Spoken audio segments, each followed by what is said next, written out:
All right, so the next step in the process is to tap the hole. So we've installed a 3A16 tap because that's what the print told us to do. And so I'm gonna start off at the hole that I finished off with before. We are gonna need some more of the cutting fluid, the Tap Magic cutting fluid. But this operation is not gonna be done using the machine power. We're mainly using the machine for location and keeping the tap nice and straight up and down. You could use a tap handle, which is a handheld tool, but the problem with that is you end up going in a little crooked sometimes, and so since we have the milling machines, this is the preferred way, but we're actually gonna spin it by hand. In order to do that, it's better if you put the machine in neutral. So up here is my gear selector. So it doesn't really say on this, but this is high gear. If I go in and then pull it back all the way, that's low gear. And in that gear, you actually can't even spin the spindle. It's really hard to spin. It takes a lot of force. We don't want that. But in the middle of them, so if I just go in and come to the middle, so this was high right up here. If I just come right down into here, now it spins really easy, okay? So that's where we want to be. It's neutral. The motor isn't even connected to the spindle. So then I'm going to put a couple of drops of cutting fluid right on the tap in this case.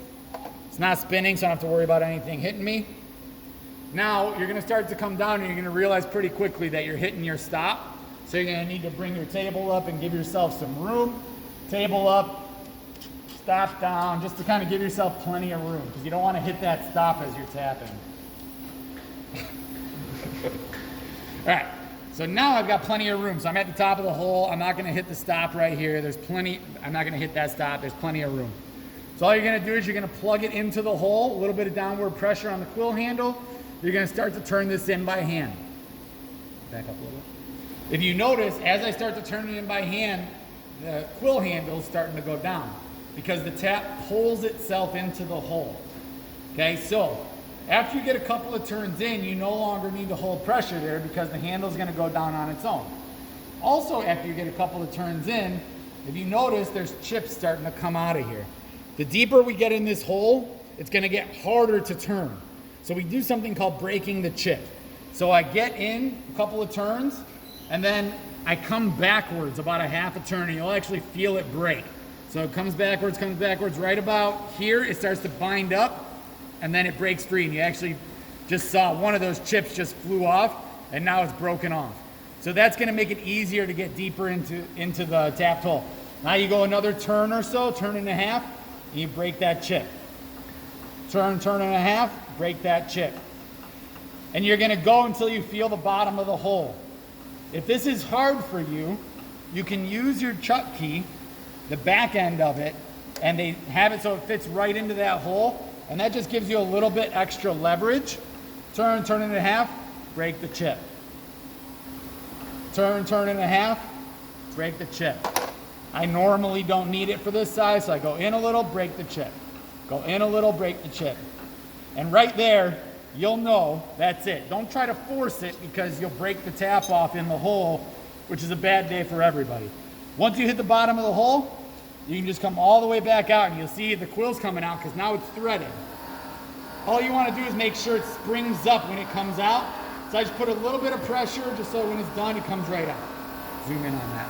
So now you can see that the hole started off just as a clean hole, but now there's threads inside of that hole. And so the next one's going to look very similar, okay? And I'll just show you how fast it should go. You do want to get the chips off of that tap, either with some compressed air, brush, rag, whatever. Okay, I'm going back to 0.5, right there. A little bit more Tap Magic because it's a new hole. Bring it down till it touches. Start to turn it in. It starts to go. Once it's in a couple turns, you no longer need to hold it. Break that chip. In a turn or so, break the chip. Break the chip. Break the chip. You just keep doing that until you feel the bottom of the hole.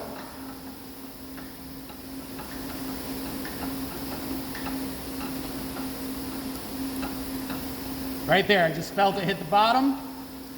All the way back out, just a tiny bit of upward pressure. It's done.